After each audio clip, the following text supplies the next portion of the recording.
ముందుగా సనాతన ధర్మ కుటుంబీకులందరూ కూడా శుభాభివందనాలు. ఈరోజు నేను మీతో చర్చించాలనుకున్న ఆలయం సింగోటం లక్ష్మీ నరసింహస్వామి వారి ఆలయ విశేషాలు ఈరోజు మనం తెలుసుకుందాం. ఉగ్ర రూపంలో కనిపించే శివలింగం, ఆ లింగానికి విభూది రేఖలతో పాటు నిలువు నామాలు, శివ మరియు వైష్ణవ సాంప్రదాయంలో జరిపే పూజలు, ఏడాదికి ఒకసారి నిర్వహించే మహాజాతర, ఈ విశేషాలన్నీ కూడా నరసింహస్వామిని లింగ రూపంలో దర్శనమిస్తూ భక్తుల కొంగు బంగారంగా పూజలు అందుకుంటూ ఉన్నారు.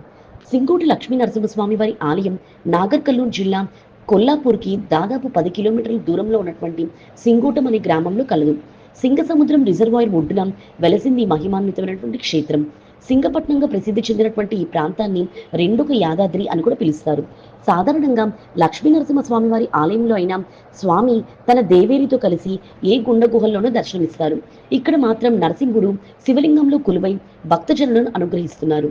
ఆ లింగం కూడా ఉగ్ర రూపంలో ఉంటుంది. స్వామి స్వయంభూగా వెలిసినటువంటి ఈ ఆలయ చరిత్ర వెనుక ఉన్న ఒక ఐతిహ్యం గురించి ఇవాళ మనం తెలుసుకుందాం. పూర్వం ఈ ప్రాంతమంతా కూడా వ్యవసాయ క్షేత్రంగా ఉండేది.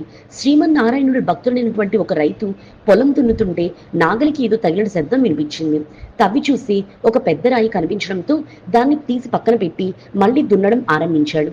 రెండోసారి ఇంకొక రాయి అడ్డం పడడంతో దాన్ని దూరంగా విసిరేసి తన పని తాను చేసుకునేందుకు ప్రయత్నిస్తాడు. మరునాడు అదే ఘట్టం పునరావృతమవుతుంది. నిత్యం ఇలానే జరుగుతుండడంతో ఆ రైతు భయపడతాడు. మహావిష్ణువుని పూజించి తన సమస్య తీర్చమంటూ వేడుకుంటాడు. ఆ సమయంలో ఈ ప్రాంతాన్ని పాలిస్తున్నటువంటి నరసింహ భూపాలుడు అనే రాజుకు నరసింహస్వామి స్వప్నంలో కనిపించి రైతు గురించి తెలియచేసి ఆ పొలంలో తానున్నానని తన కోసం అక్కడ ఒక ఆలయాన్ని నిర్మించమని ఆదేశిస్తాడు. మర్నాడు రాజు తన సైనికులతో ఆ రాయిని వెతికించే ప్రయత్నం చేస్తే కళ్ళు, ముక్కు, నోరు ఉన్నటువంటి శివలింగం కనిపిస్తుంది. తాను శివస్వరూపం కాదని, సాక్షాత్తు నరసింహస్వామినని దేవదేవుడు అశరీరవాణి వినిపిస్తుంది. దీంతో రాజు ఆ లింగాన్ని అక్కడే ప్రతిష్ఠించి ఆలయాన్ని కట్టిస్తున్నాడు. అప్పటి నుంచి లింగ రూపంలో లక్ష్మీ నరసింహస్వామి వారి పూజలు అందుకుంటున్నాడని ఇక్కడ స్థల పురాణం.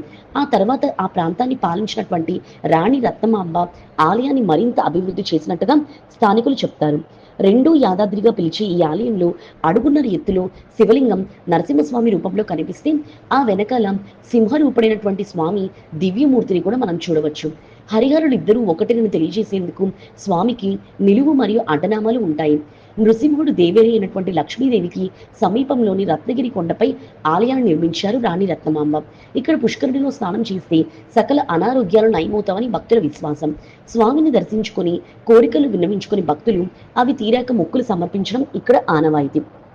ఏడాది మొత్తం పూజలు కాకుండా కార్తీకం, ధనుర్మాసం, మహాశివరాత్రి, వైకుంఠ ఏకాదశి, నరసింహ జయంతితో పాటు పండుగలన్నీ కూడా ఘనంగా జరుపుతారు. అదేవిధంగా సంక్రాంతి సమయంలో 5 రోజులు రంగరంగ వైభవంగా నిర్వహించే బ్రహ్మోత్సవాలు, రథోత్సవం, ఆ తర్వాత 20 రోజుల వరకు జరిగే జాతరలో పాల్గొనేందుకు తెలుగు రాష్ట్రాల నుంచే కాకుండా కర్ణాటక, కేరళ, శ్రీలంక, నేపాల్ నుంచి కూడా భక్తులు వస్తారు. క్షణకాల దర్శనంతో సకల శుభాలను కలిగించి గ్రహదోషాలు, అనారోగ్య సమస్యలు నివారించే ఈ స్వామి పైన ఏడాదికి ఒకసారి ప్రసరించే సూర్యకిరణాలను తిలకించేందుకు భక్తులకు 2 కళ్ళు సరిపోవు.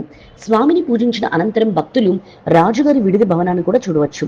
మరి తెలుసుకున్నారు కదా సింగపూర్ నరసింహస్వామి వారి ఆలయ విశేషాలు. ఈ వీడియో చూసిన మీ అందరికీ కూడా కృతజ్ఞతలు.